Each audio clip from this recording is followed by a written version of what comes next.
بسم اللہ الرحمن الرحیم، اللہم صلی علی محمد و علی محمد، لا الہ الا اللہ محمد رسول اللہ۔ میری جان، میری مال، میرا ماں، میرا باپ، میری اولاد، میرا ایک ایک خون کا قطرہ نبی پاک صلی اللہ علیہ وسلم پہ قربان۔ کسی نے کیا خوب کہا ہے، جاہلوں کو اگر جہل کا انعام دیا جائے، اس حادثہ وقت کو کیا نام دیا جائے۔ میں خانے کی توہین ہے، رندوں کی ہتک ہے، کم ظرف کے ہاتھوں میں اگر جام دیا جائے۔ افسوس کے ساتھ کہنا پڑ رہا ہے کہ آج ہمارا نوجوان ایسے مذہبی انتہا پسندوں کے، برائے نام مذہبی انتہا پسندوں کے ہاتھوں چڑھ چکا ہے کہ جنہوں نے ان نوجوانوں کو ڈیٹونیٹر بنا دیا ہے۔ یہ چلتے پھرتے ایسے بن گئے ہیں کہ اسے مارو، یہ بدعتی ہے، یہ گستاخ ہے، یہ واجب القتل ہے۔ اور افسوس کے ساتھ دنیا بھر کے اندر اسی طرح کی مذہب کے نام پر انتہا پسندانہ تعلیمات کی وجہ سے پوری دنیا میں بالعموم اور مسلم ممالک کے اندر بالخصوص اور پھر پاکستان میں بطور خاص ہم فتنہ خارجیت، تکفیریت کا شکار ہو چکے ہیں، اماجگاہ بن چکی ہے۔ یہاں پر مخالف فرقے، مخالف شخص کسی گروپ آرگنائزیشن کے ساتھ اگر اختلاف ہو جاتا ہے، حتیٰ کہ سیاسی اختلاف کیوں نہ ہو، اس پر آپ کفر کا فتویٰ لگا دیں، توہین مذہب کا الزام لگا دیں، اور پھر اس کے لیے ایک پوری موومنٹ بنا کر اس کے گھر پر حملہ کر دیا جائے۔ کیا ہم نے یہ نہیں دیکھا کہ یہاں پر مندروں کو جلایا گیا، گرجا گھروں، مسیحیوں کی عبادت گاہوں کو نذر آتش کیا گیا، پوری آبادیوں کو جلا کر خاکستر کر دیا گیا، مزارات کے اندر دھماکے ہوئے، مساجد کے اندر علماء کو شہید کیا گیا، بلاسفیمی اور توہین مذہب کے نام پر یہاں پر کیا کچھ نہیں ہوا۔ لیکن اس ساری صورتحال کے اوپر بے بسی ہے، لاچاری ہے۔ ایک طرف ماؤں کی گودوں کو اجاڑ کر لوگ یہ سمجھتے ہیں کہ ہم نے مذہب کا صحیح طور پر حق ادا کر دیا ہے۔ نہیں دوستو، ایسے میں اگر آپ دیکھیں تو جو سوچنے اور سمجھنے والا نوجوان ہے وہ یا تو انتہا پسندی کی طرف چلا جاتا ہے، اور یا بالکل مذہب بیزاری، دین بیزاری، الحاد، تشکیک کے وسوسے اس کے دماغ کے اندر پیدا ہوتے ہیں، اور اس طرح کر کے وہ شخص توہین کی طرف بھی چلا جاتا ہے، مذہب بیزار ہو جاتا ہے۔ پوری دنیا کے اندر کیا مسلم نوجوانوں کے اندر ہم پریشان ہوتے ہیں کہ بھائی یونیورسٹی کے اندر الحاد پھیل رہا ہے، کیا وجہ ہے کہ میرا بچہ، میرا نوجوان وہ مذہب بیزاری کی طرف جا رہا ہے؟ اس لیے کہ وہ یہ دیکھ رہا ہے کہ یہ جو مذہب کے نام لینے والے ہیں، یہ مذہب کے نام پر اس کی صحیح جو درست تعلیمات ہیں، قرآن و سنت کی تعلیمات، وہ پیش کرنے کے بجائے اپنی انا کی تسکین چاہتے ہیں۔ یہ چاہتے ہیں کہ اللہ سبحانہ و تعالیٰ تو انسان کو معاف کر دیتا ہے، لیکن یہ جو مذہبی بندہ ہے یہ تو کسی کو معاف کرنے کے لیے تیار ہی نہیں ہے۔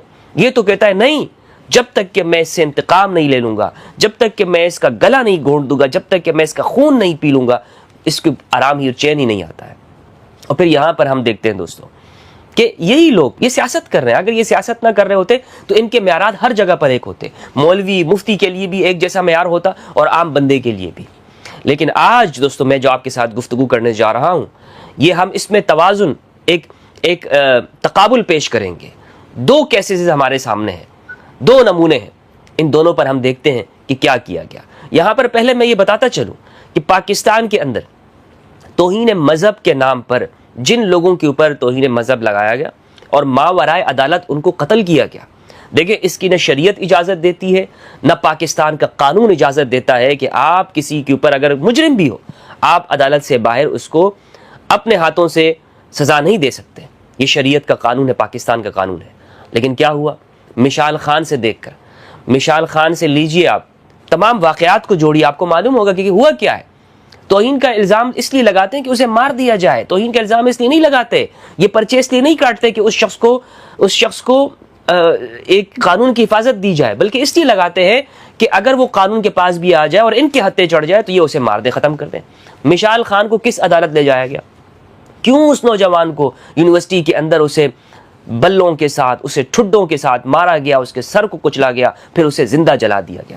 کیا جرم تھا مشال خان کا؟ کوئی ایک ویڈیو آپ بتائیں، کوئی ایویڈنس آپ کے پاس موجود ہے؟ یہ جو کہتے ہیں نا بڑے ماشاءاللہ مذہبی یہ بنے ہوئے ہیں، آپ ان سے پوچھیں کوئی ایک ان کے پاس ثبوت ہے؟ مشال خان، وہاں سے پھر آگے آپ جائیے، ابھی حال ہی کے اندر جو کوئٹہ کے اندر عبدالعلی خان، ان کو قتل کیا گیا، ان پر 295C کا پرچہ ہوا، لیکن ہوا کیا؟ پولیس کے ہاتھوں میں جانے کے بعد تھانے کے اندر اس کو مار دیا گیا۔ اگر آپ یہ کہتے ہیں، سمجھتے ہیں کہ بھائی ایک شخص کو گرفتار کر لیا جائے گا، میرے بھائی کیا وہ پھر بھی محفوظ ہے؟ کیا انہی پولیس والوں کے اندر وہ شخص اس کو وہ نہیں کہہ سکتے بھائی کیفر کردار کو اس کو انجام تک پہنچا دیا گیا؟ عبد العلی خان جو ٹیکسی ڈرائیور تھا یا کوئٹہ کے اندر اس کی ایک دکان تھی، شاپ تھی، کہا گیا کہ جناب اس نے توہین کی اسلام کی، اسے ایک پولیس والے نے مار دیا۔ پھر سلمان تاثیر کی مثال، سلمان تاثیر کا میں نام لوں گا تو کچھ لوگوں کو بری لگ جاتی ہے بات، اگر ہم کو اسکپ بھی کر دیتے ہیں تو آگے آپ جائیے جناب، جو سری لنکن شہری کو جو سیالکوٹ کا تھا ان کو جو مارا کیا، واللہ باللہ جب میں سیالکوٹ کے وہ جو سری لنکن شہری ہے ان کا واقعہ جب میں دیکھتا ہوں کہ کس طرح سے اس واقعے کو کچھ وہیں کے مزدور جو نکمے قسم کے تھے، جو کام پر صحیح ٹائم پر نہیں پہنچتے تھے، انہوں نے الزام لگایا اور مینیجر کو قتل کر دیا۔ کتنی سبکی ہوئی پورے پاکستان کی، دنیا بھر کے اندر کہ ہمارے ہاں ایسے لوگ ہیں۔ پھر ہم کہتے ہیں جناب ہمارے پر دنیا اعتبار نہیں کرتی۔ کیسے اعتبار کرے گی ہمارے اوپر کہ جب ہمارے میں تحمل نہیں ہے، برداشت نہیں ہے۔ آج اس وقت پاکستان کو ہم آنگی کی ضرورت ہے، کیونکہ ہم یہ دیکھ رہے ہیں کہ پورے پاکستان کے اندر جہاں پہ فتنہ خارجیت، تکفیریت، مسلمانوں کو کفر کا فتویٰ لگا کر انہیں اسلام سے باہر کرنے کا یہ جو فتنہ ہمارے اندر پھیل رہا ہے، اس وطن عزیز کے اندر آج ضرورت ہے کہ ہم نوجوانوں کو دین اسلام کی صحیح تعلیمات بتائیں، وہ تعلیمات جو اللہ کی تعلیمات ہے، وہ تعلیمات جو رسول اللہ صلی اللہ علیہ وآلہ وسلم اور اہل البیت علیہم السلام کی تعلیمات ہے، کہ جس میں دوسروں کے لیے ہمدردی، نرمی، شفقت، رحمت، پیار، محبت، الفت، امن، پیس ہے، چین ہے پاکستان کے لیے۔ اگر ہم نے یہ تعلیمات نہ بتائیں اور وہی پرانی جو فرقہ وارانہ تعصبات کے اوپر مبنی ہمارے ہاں کچھ ایکسٹریمسٹ لوگوں نے اپنے گھر میں بیٹھ کر جو تعلیمات جو تیار کی نا، جو ایجوکیشن، اس کو مار دو، اس کو مار دو، یہ کافر ہے، یہ بدعتی، مشرک، گستاخ، واجب القتل، اور دیواریں سیاہ کرنے کی، بازاروں، گلی کوچوں کے اندر ساؤنڈ سسٹم کو پروموٹ کرنے کی، مخصوص قسم کا ساؤنڈ سسٹم، شور شرابہ، اس ساؤنڈ سسٹم کو پروموٹ کیا گیا یہاں پہ، یہی حالت ہوگی۔ پھر ہم شکوہ کرتے ہیں گھر کو آگ لگ گئی گھر کے چراغ سے، پھر آگ لگ جاتی ہے۔ وہ کہتے ہیں نا اپنے پیروں پہ خود کلاڑی مارنے والی بات۔ اگر ایک آدمی رات کے اندر اندھیرے میں چلا جائے اور جنگل میں جا کر وہ لکڑیاں کاٹے اور اندھیرے میں اس کے اپنے پیر کو کلاڑی لگ جائے اور پھر وہ شکایت کرنے لگے، شکوہ کرنے لگے اندھیرے سے، اور ایک احتجاجی تحریک بپا کر دے، دنیا بھر کے اندر پروٹیسٹ کرے کہ جناب اندھیرے کے خلاف احتجاج ہونا چاہیے کیونکہ اس کی وجہ سے میرے پیر کو کلاڑی لگ گیا۔ ارے بھائی عقل کے اندھے، تمہارا قصور ہے کہ تمہیں اپنے ساتھ چراغ لے کے جانا چاہیے تھا۔ ہم کیا کر رہے ہیں؟ نوجوانوں کو، اگر ہم یہ چاہتے ہیں کہ اس ملک کے اندر امن ہو، نوجوانوں کے اندر پیس اور ہارمنی ہو، تو ہمیں یہاں پر وہ جو صوفیاء یہاں پر اسلام لے کر آئے تھے، خواجہ غریب نواز رحمہ اللہ، چشتی، خواجہ نظام الدین اولیاء رحمہ اللہ، اہل البیت علیہم السلام، ان کے ذریعے پھر صوفیاء نے جو یہاں پر اسلام لائے، جو محبت اور پیس کا تھا، جس میں یہاں پر رہنے والا ہندو بھی محبت کے ساتھ مسلمان کے ساتھ رہ رہا ہے۔ یہاں کا وہ کہتا ہے کہ جناب میں اس دھرتی کا ہوں، میں کیوں اپنے مسلمان بھائی سے لڑوں؟ ان تعلیمات کو ہمیں ضرورت ہے کہ ہم لوگوں کے سامنے لے کے چلیں۔ دوستو، اس گفتگو کے بعد میں جو ہمارا موضوع ہے اس پہ میں بات کرنا چاہتا ہوں اور تقابل پیش کرنا چاہتا ہوں۔ تقابل کیا ہے؟ تقابل ہے میرے بھائیوں مفتی طارق مسعود صاحب اور رجب بٹ کے بارے میں، ان کے درمیان میں۔ دیکھیں یہاں تقابل اس واقعے کے بارے میں ہے۔ مفتی طارق مسعود صاحب نے کچھ عرصہ پہلے کینیڈا کے اندر ایک مسجد میں خطاب کرتے ہوئے قرآن مجید فرقان حمید کے بارے میں کچھ متنازع گفتگو کی تھی۔ اس پر میں نے گفتگو کی ہے، میں نے ان کو جواب دیا تھا انہوں نے، اور میں اس کو دوبارہ دہرانا نہیں چاہتا۔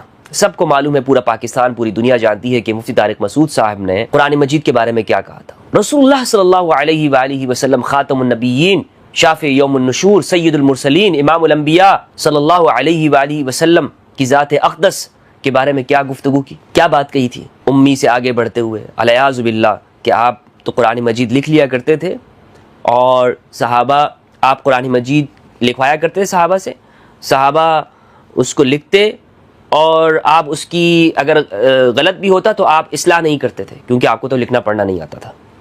یہ ویڈیوز ہیں سوشل میڈیا پر، آپ دیکھ سکتے ہیں۔ اس بیان پر پوری دنیا میں آپ مجھے بتائیں، ایک ادنا ذرہ بھی اگر کسی کے دل کے اندر ایمان ہو، وہ یہ کہے گا کہ یہ باتیں جو طارق مسعود صاحب کہہ رہے ہیں رسول اللہ صلی اللہ علیہ وآلہ وسلم کی شان کے خلاف ہے، یہ ہرگز آپ کی شان کے برابر نہیں ہے جو گفتگو طارق مسعود صاحب کر رہے تھے۔ لیکن کیا ہوا؟ اور خود ان کے جو فرقے کے علماء انہوں نے ان کی پکڑ بھی کی، انہوں نے کہا بھی کہ جناب آپ کو اس سے فلفور رجوع کرنا چاہیے۔ خود ان کے استاد مفتی عبدالرحیم صاحب حافظہ اللہ جامعۃ الرشید والے، انہوں نے بھی کہا کہ میں نے فوراً طارق مسعود کو یہ کہا ہے کہ آپ اس سے رجوع کریں۔ تو مفتی طارق مسعود صاحب نے رجوع کیا، اچھی بات ہے۔ میں اس کا قائل نہیں ہوں کہ ایک انسان کے اوپر وہ مذہبی بنیادوں کے اوپر آپ ایف آئی آر کریں، نہیں، رجوع کا حق ہونا چاہیے، لیکن یہ رجوع کا حق صرف مفتی طارق مسعود صاحب کو ہی کیوں ہے، رجب بٹ کو کیوں نہیں دیا جاتا، دوسرے لوگوں کے لیے کیوں نہیں ہے؟ آپ کے فرقے کا کرے تو جناب ماشاءاللہ، سبحان اللہ، اور اگر کوئی دوسرا شخص رجب بٹ اس کے نام کے اندر رجب علی ہے، اس لیے آپ ان کے پیچھے پڑ گئے، اس لیے آپ ان کو رجوع کا حق نہیں دینا چاہتے۔ اور یہاں پر تو طارق مسعود صاحب نے جو گفتگو کی ہے اس پہ تو یعنی مذہبی اگر کوئی اور کرتا، یہ بطور ایک ٹیسٹ کے میں آپ کو کہنا چاہتا ہوں، وہی الفاظ بعینی وہی کلمات کوئی عام شخص کہہ کے تو دیکھے، پھر آپ دیکھیے گا کہ اس کا انجام کیا ہوتا ہے، آپ کو اندازے کی جو سنگینی ہے تب پتہ چلے گا۔ سب علماء نے کہا کہ یہ نامناسب بات ہے، یہ گستاخانہ باتیں انہوں نے کہی ہیں، لیکن وہاں پر علماء نے کیا کیا؟ رجوع کا حق ان کو دیا۔ تو یہ رجوع کا حق صرف طارق مسعود صاحب کو کیوں ہے، دوسروں کو کیوں نہیں دے رہے آپ؟ اب رجب بٹ صاحب جب انہوں نے ایک بات کر دی تو آپ پورا ساؤنڈ سسٹم چلانے کے لیے آپ نکل توڑ پڑے۔ سوشل میڈیا پر دیکھیں کہ آپ کے اس رویے کی وجہ سے اسلام کے اوپر، مذہب اسلام کے اوپر حرف آ رہا ہے کہ نہیں آ رہا؟ نوجوان کیا کہہ رہے ہیں، سوال اٹھا رہے ہیں آپ کی ان حرکتوں کی وجہ سے کہ جو آپ کر رہے ہیں مذہب کے نام پر دوسروں کو پھنسا رہے ہیں، ایف آئی آر، گرفتاریاں، لوگوں کو جیلوں سلاخوں کے پیچھے ڈالنا مذہب کے نام کے اوپر غلط قسم کے، اور وہ شخص کہہ رہا ہے قرآن مجید سامنے رکھ کر کہ میں رسول اللہ صلی اللہ علیہ وآلہ وسلم کا سچا عاشق ہوں، میں یہ تصور بھی نہیں کر سکتا کہ میں اس قانون کا مذاق کروں۔ ہاں، اگر آپ سمجھتے ہیں کہ یہ آپ کی دل آزاری ہوئی تو میں معافی مانگتا ہوں۔ اب وہ عمرے کے لیے چلے گئے، کعبۃ اللہ کے سامنے کھڑے ہو کر وہ اس کا بار بار اقرار کر رہے ہیں کہ بھائی میں مسلمان ہوں، تم کیوں مجھے اس طرح کے ٹریٹ کر رہے ہو، مجھے کیوں ایسا دیکھ رہے ہو کہ میں شخص کوئی اسلام کا مخالف ہوں، رسول اللہ صلی اللہ علیہ وآلہ وسلم کا عاشق نہیں ہوں، یا آپ کے لیے میں آپ کی توہین کا تو سوچ بھی نہیں سکتا۔ لیکن نہیں، رجب بٹ اگر آج کعبہ کی چھت پہ بھی چڑھ کر معافی مانگنے لگے نا تو یہ طبقہ کبھی بھی معاف نہیں کرے گا۔ ہاں، اس لیے معاف نہیں کرے گا کیونکہ رجب بٹ وہ ان کے فرقے کا نہیں ہے، وہ ان کے ساتھ اٹھتا بیٹھتا نہیں ہے۔ آج اگر سوشل میڈیا پر آپ پوسٹ دیکھ لیں، نوجوان کیا لکھ رہے ہیں کہ اگر رجب بٹ کے نام کے آگے یا پیچھے مفتی یا علامہ یا اس کے نام کے بعد کوئی اس کے نام کے ساتھ لکھا ہوتا مفتی رجب بٹ نقشبندی، رجب بٹ اتاری، رجب بٹ فلاں فلاں فلاں، یا تقی عثمانی کا شاگرد ہوتا وہ اور وہ ان کے ساتھ اٹھتا بیٹھتا، یا ایک دفعہ یہ رجب بٹ چلا جاتا تبلیغی اجتماع کے اندر، کوئی پوچھتا ہی نہیں۔ ہاں، کیونکہ ان لوگوں کو رجوع کا حق ہے لیکن مخالف فرقے کو رجوع کا حق نہیں ہے۔ تو یہ ایک ڈبل قسم کا ایک سٹینڈرڈ ہے، ڈبل معیار ہے، دوہرا معیار ہے ان لوگوں نے قائم رکھا ہوا ہے، اور یہ ان کے لیے نقصان دہ ہے۔ یہ جو مذہبی طبقہ ہے نا، ان کی جو کیونکہ یہ ان کی فرقوں کی ایکسپائری ڈیٹ آ چکی ہے، نکل چکی ہے ان کی گروہوں کی، ان کی گروہیت کی جو سوچ ہے، اور وہ اس انٹرنیٹ کے زمانے میں اب نوجوان جب سوال پوچھ رہے ہیں، آپ سوشل میڈیا پر دیکھیں کہ نوجوانوں نے کیا لکھا ہے، اور ان کے اوپر جو ایف آئی آر ہوئی ہے، ایف آئی آر کا متن آپ دیکھیں اسکرین کے اوپر، میں آپ کو دکھا رہا ہوں کہ اس میں 295A کی جو دفعات ہیں وہ لگائی گئی ہیں۔ نوجوان یہ سوال کہہ رہا ہے کہ جناب، ایک پوسٹ میں آپ کو سنانا چاہتا ہوں، کہتے ہیں کہ خوشبو بذات خود اسلام میں ایک پسندیدہ اور مستحب چیز ہے جسے خاص مقبولیت حاصل ہے۔ اگر رجب بٹ کا نام قاری رجب بٹ اتاری ہوتا تو پرفیوم بوتل کا نام 295 رکھنے جیسے خوبصورت عمل کو عشق رسول کی علامت سمجھا جاتا اور اس کی تعریف کی جاتی، مگر اس کا یہ عمل بھی اس کی زندگی کے خاتمے کا باعث بن سکتا ہے، محض اس لیے کہ وہ ان کے مسلک کا مولوی نہیں ہے۔ یہ کسی نے پوسٹ لکھی ہے۔ تو میرے بھائی، مسئلہ یہ ہے کہ یہ سب اپنی جو انا ہے نا اس کی تسکین چاہتے ہیں، یہ اس بات کی تسکین چاہتے ہیں کہ ہماری بات کو مقدم رکھا جائے، یہ ہمارے پاس آئے، ہمارے قدموں میں گڑ گڑائے، ہمارے پاس بیٹھے، ہمارے فرقے کو ایکسیپٹ کرے، ہماری بات کرنے لگے، تو پھر یہ جو چاہے کرتا پھر یہ چاہے الیاذ باللہ استغفر اللہ العظیم یہ کہے کہ رسول اللہ صلی اللہ علیہ وآلہ وسلم لکھنا پڑھنا نہیں جانتے تھے، جو طارق مسعود صاحب نے کہے، تو پھر اس کو معاف کر دیا جاتا۔ لیکن چونکہ یہ ان کے فرقے کا نہیں ہے، یہ سب چل رہا ہے۔ تو یہ جو دفعات لگی ہے 295A کی، اس میں آپ دیکھیں کہ اچھا یہ جو دفعہ ہے یہ ہے کیا، ویکیپیڈیا کے اوپر تعزیرات پاکستان میں ایک آئینی شق 295 اور 298 کو قانون توہین رسالت کہا جاتا ہے، یعنی رسول اللہ صلی اللہ علیہ وآلہ وسلم کی اہانت، آپ کی توہین کرنے والا کوئی بھی شخص ہو تو اس کے اوپر یہ دفعہ لگتی ہیں، جن میں سے ایک شق 295C اس کے تحت سنگین جو گستاخی کی سزا وہ سزائے موت مقرر کی گئی ہے۔ 295A کسی بھی مذہب سے تعلق رکھنے والے کو جذباتی اذیت پہنچانے کی سزا کا تعین کرتے ہیں، جو 10 سال تک ہو سکتی ہے۔ اس میں توہین صحابہ وغیرہ، توہین اہل البیت علیہم السلام، یہ اس میں ہے۔ تو اب مجھے تو تلاش کر رہا ہوں میں بھائی کہ اس کے اندر اس نے جو انہوں نے جو رجب بٹ نے یہ بات کہی ہے کہ میں اس کا نام ایک مین کے لیے لانچ کر رہا ہوں 295 اور ایک خاتون کے لیے یہ پرفیوم لانچ کر رہا ہوں، اور میرا جو استاد تھا جو سنگر جن کا نام لیا ان کے اوپر بھی دفعہ لگی تھی، میرے پہ 2 لگ چکی ہیں۔ تو اب ایک شخص یہ کہہ رہا ہے کہ بھائی میں اس کا نام یہ رکھ رہا ہوں، میں اس کا یہ نام رکھ رہا ہوں کیونکہ جناب میرے استاد کے اوپر بھی یہ دفعہ لگی ہے، میرے اوپر بھی یہ دفعہ لگی ہے۔ پھر بعد میں یہ کہہ رہا ہے کہ وہ جھوٹی دفعہ ہے، لیکن اس چیز کو کاٹا گیا، اس کو بیان نہیں کیا گیا۔ یہ بھی بڑی خیانت ہے، یہ بھی بڑی ان لوگوں کی، آپ دیکھیں کہ کتنی خیانت ہے کہ یہ طبقہ جو دیانتدار اس کو ہونا چاہیے، لیکن یہ اس چیز کو کاٹ گیا۔ اور پھر بعد میں جو رجوع والی ویڈیو ہے اس کو بھی پیش نہیں کر رہے۔ تو اب یہاں پہ اس میں یہ بات دیکھ رہا ہوں کہ کہاں پر انہوں نے یہ کہا ہے کہ اس قانون کی اہانت کر رہا ہو، اس کا مذاق کر رہا ہو، یا رسول اللہ صلی اللہ علیہ وآلہ وسلم کی شان میں کمی کر رہا ہو۔ ابھی ریسنٹلی ویڈیو ان کی دیکھیں جو ان کے چینل پر ہے، شہادت امام علی علیہ السلام کے حوالے سے بنائی ہے۔ شہادت امام علی علیہ السلام، امام علی علیہ السلام کی شہادت پر رونے والا، امام علی علیہ السلام کی شہادت کا ذکر کرنے والا وہ گستاخ ہو سکتا ہے؟ وہ شخص گستاخ ہے۔ رسول اللہ کی توہین، کتنا بڑا الزام لگا رہے ہو بھائی آپ ایک مسلمان کے اوپر۔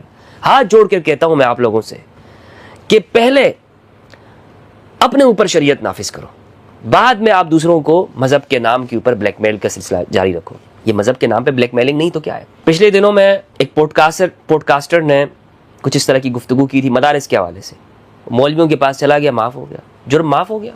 ہاں، مولویوں کے پاس چلے جاؤ، معاف ہو جاتا ہے۔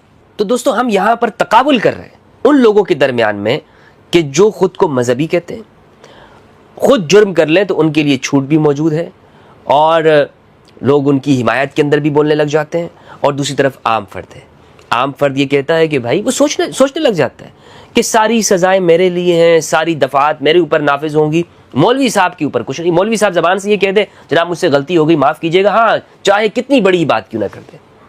میں یہاں پہ دوبارہ کہتا ہوں کہ میں مفتی طارق مسعود صاحب کے لیے اس بات کے حق میں نہیں ہوں کہ ان پر کوئی سزا کا نفاذ کیا جائے، نہیں، میں یہ کہنا نہیں چاہ رہا ہوں۔ میں یہ صرف بتانا چاہ رہا ہوں کہ یہ دوہرا معیار کیوں ہے، یہ دوہرا معیار، یہ معافی جو مولوی صاحب کو ملی یہ مشال کو کیوں نہیں ملی، یہ عبدالعلی کو کیوں نہیں ملی، یہ اس دوسرے لوگوں کو کیوں نہیں ملتی، رجب بٹ کو کیوں نہیں ملی؟ اس کے اوپر آپ نے فوراً اشتعال دلانے کے اوپر آپ نے کارروائی کر دی۔ کیا اس سے ہم پاکستان کی خدمت کر رہے ہیں؟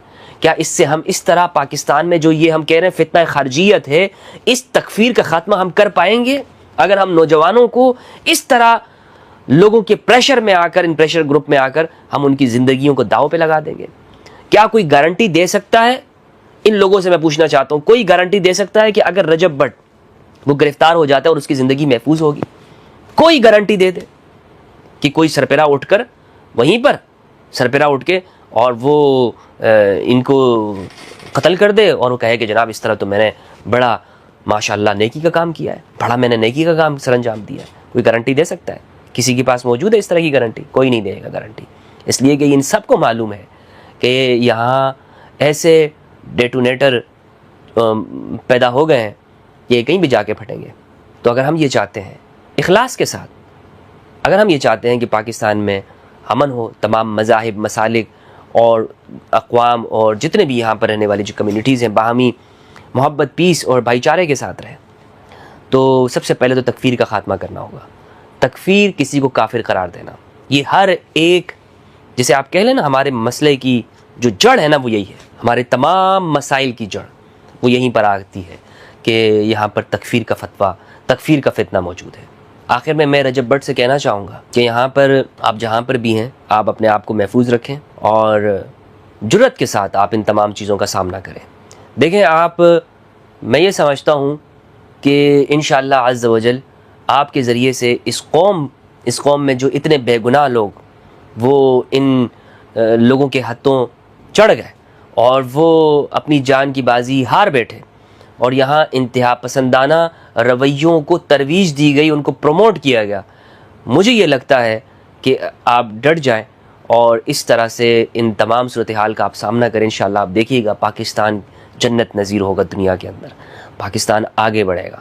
پاکستان قائد اعظم محمد علی جناح رحمہ اللہ کا پاکستان، وہ پاکستان کہ جس میں تمام مذاہب کے ماننے والے وہ آزادی کے ساتھ زندگی گزاریں.